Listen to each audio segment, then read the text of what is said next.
All right, my brothers and sisters, here we go. I'm here with my daughters, Elisa and Alexa, and we're about to hear a very powerful speech.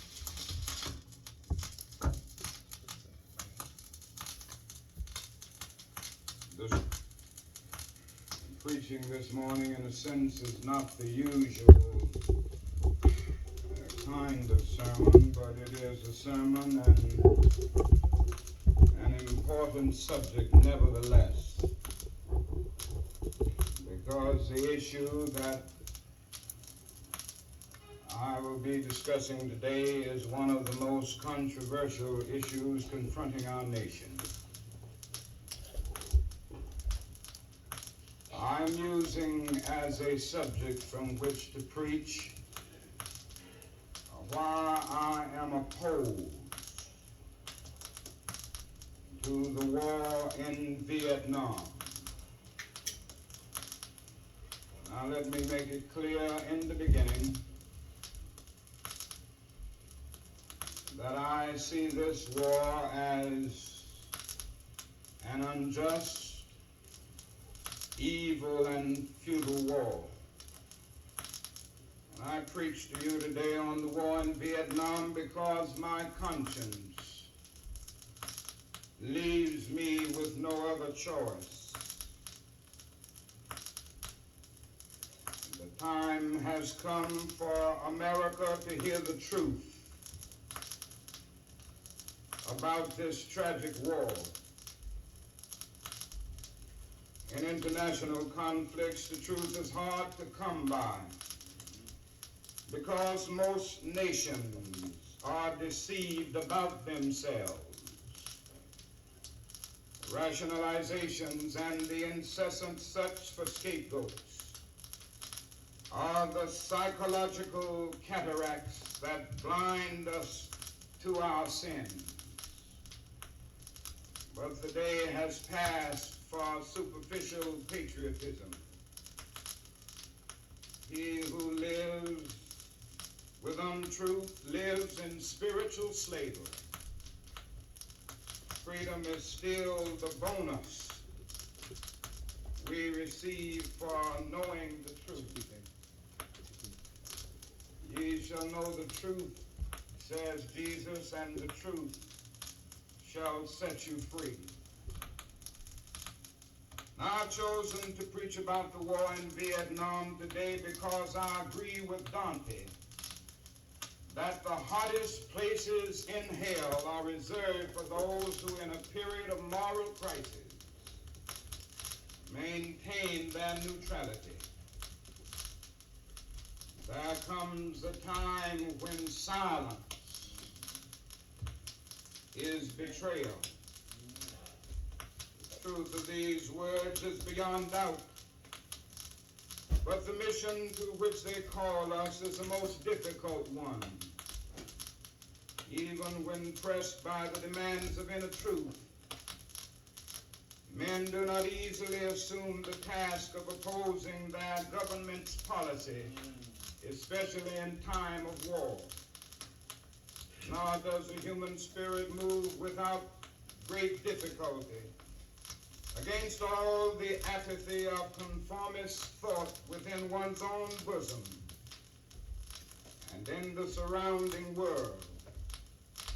Moreover, when the issues at hand seem as perplexing as they often do in the case of this dreadful conflict, we are always on the verge of being mesmerized by uncertainty. But we must move on. Some of us who have already begun to break the silence of the night have found that the calling to speak is often a vocation of agony. But we must speak. We must speak with all the humility that is appropriate to our limited vision, but we must speak. And we must rejoice as well, for in all our history, there has never been such a monumental dissent during a war by the American people. polls reveal that almost 15 million Americans explicitly oppose the war in Vietnam. Additional millions cannot bring themselves around to support it. And even those millions who do support the war are half-hearted, confused, and doubt-ridden. This reveals that millions have chosen to move beyond the prophesying of smooth patriotism to the high grounds of firm dissent based upon the mandates of conscience and the reading of history. Now, of course, one of the difficulties in speaking out today grows out of the fact that there are those who are seeking to equate dissent with disloyalty. It's a dark day in our nation when high-level authorities will seek to use every method to silence dissent. Something is happening and people are not going to be silent. The truth must be told. And I say that those who are seeking to make it appear that anyone who opposes the war in Vietnam is a fool or a traitor or an enemy of our soldiers is a person who has taken a stand against the best in our tradition. Yes, we must stand and we must speak. Over the past 2 years, as I have moved to break the betrayal of my own silences and to speak from the burnings of my own heart, as I have called for radical departures from the destruction of Vietnam, many persons have questioned me about the wisdom of my path.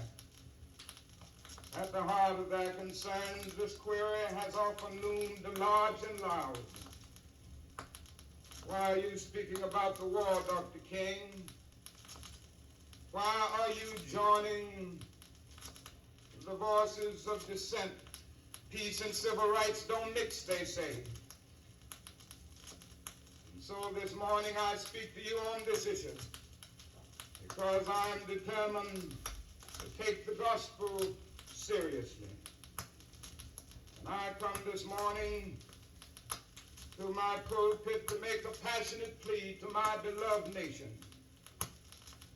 This sermon is not addressed to Hanoi or to the National Liberation Front. It is not addressed to China or to Russia. Nor is it an attempt to overlook the ambiguity of the total situation and the need for a collective solution to the tragedy of Vietnam.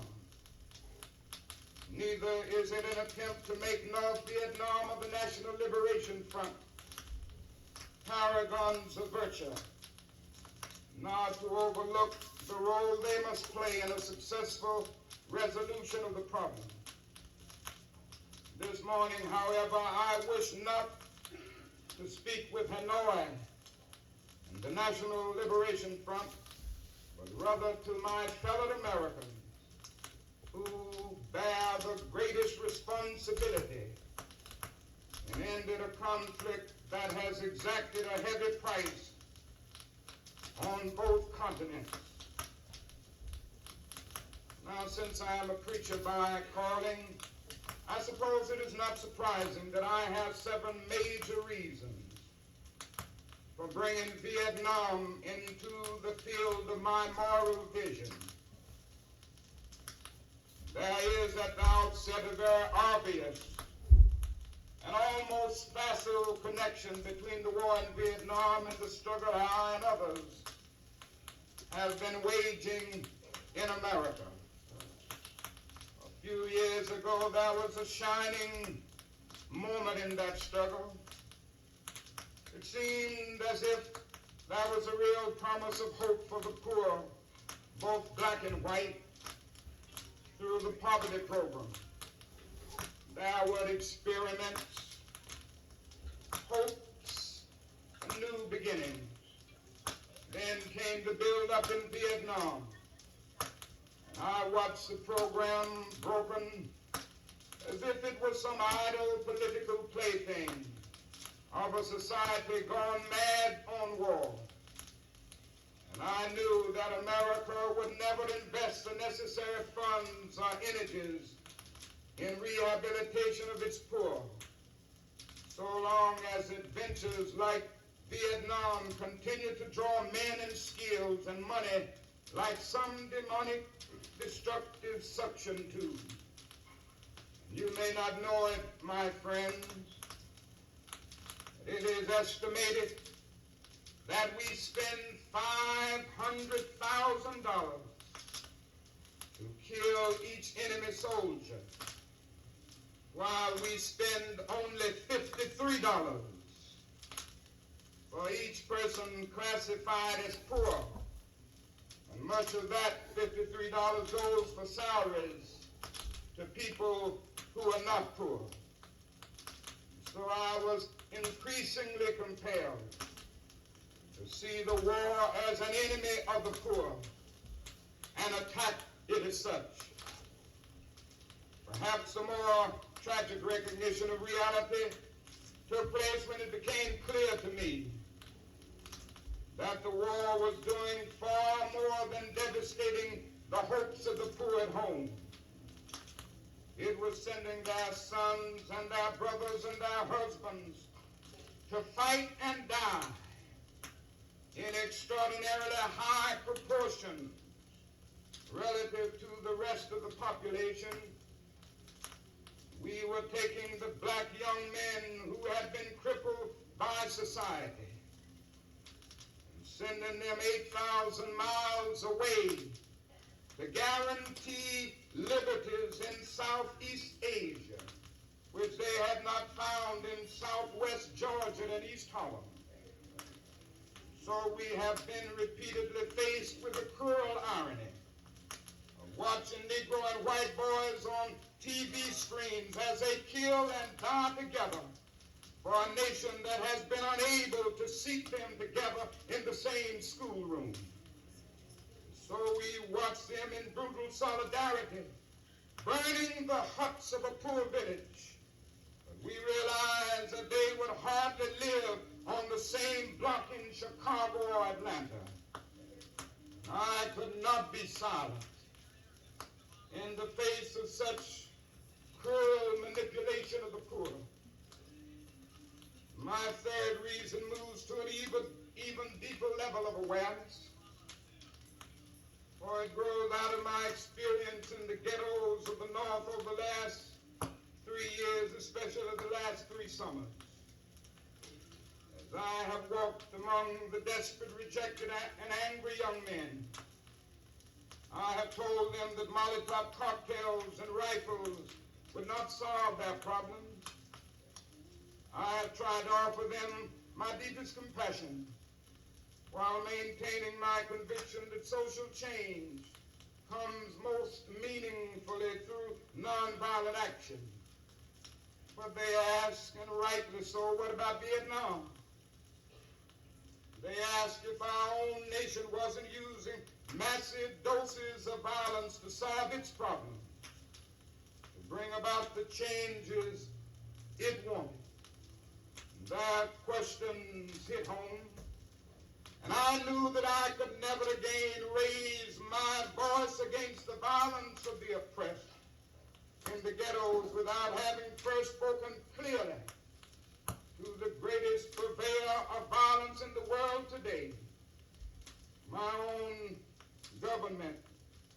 For the sake of those boys, for the sake of this government, for the sake of the hundreds of thousands trembling under our violence, I cannot be silent. There's been a lot of applauding over the last few years. They've applauded our total movement. They've applauded me.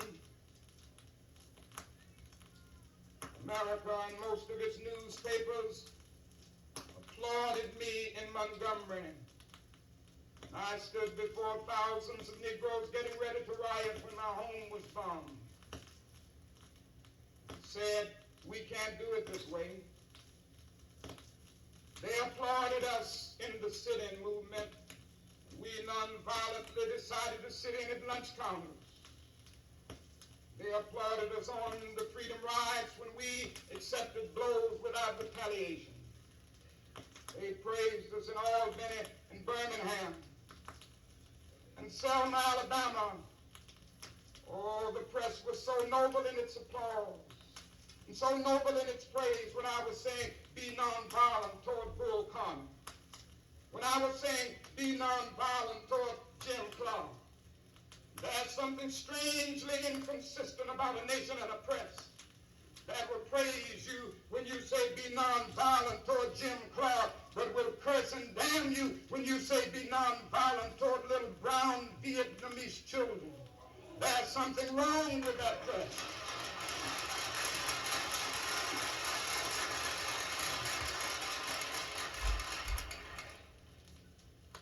As if the weight of such a commitment to the life and health of America were not enough,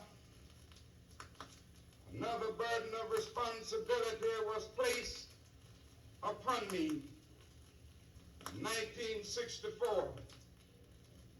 And I cannot forget that the Nobel Peace Prize was not just something taking place, but it was a commission to work harder than I had ever worked before for the brotherhood of man. This is a calling that takes me beyond national allegiances, but even if it were not present, I would yet have to live with the meaning of my commitment to the ministry of Jesus Christ. To me, the relationship of this ministry to the making of peace is so obvious that I sometimes marvel at those who ask me why I'm speaking against the war. Could it be that they do not know that the good news was meant for all men, for communists and capitalists, for their children and ours, for black and white, for revolutionary and conservative? Have they forgotten that my ministry is in obedience to the one who loved his enemies so fully that he died for them? What then can I say to the Viet Cong or to Castro or to Mao as a faithful minister to Jesus Christ? Can I threaten them with death? Or must I not share with them my life? And finally, I must be true to my conviction that I share with all men the calling to be a son of the living God. Beyond the calling of race, a nation, a creed, is this vocation of sonship and brotherhood. And because I believe that the Father is deeply concerned, especially for his suffering and helpless and outcast children, I come today to speak for them.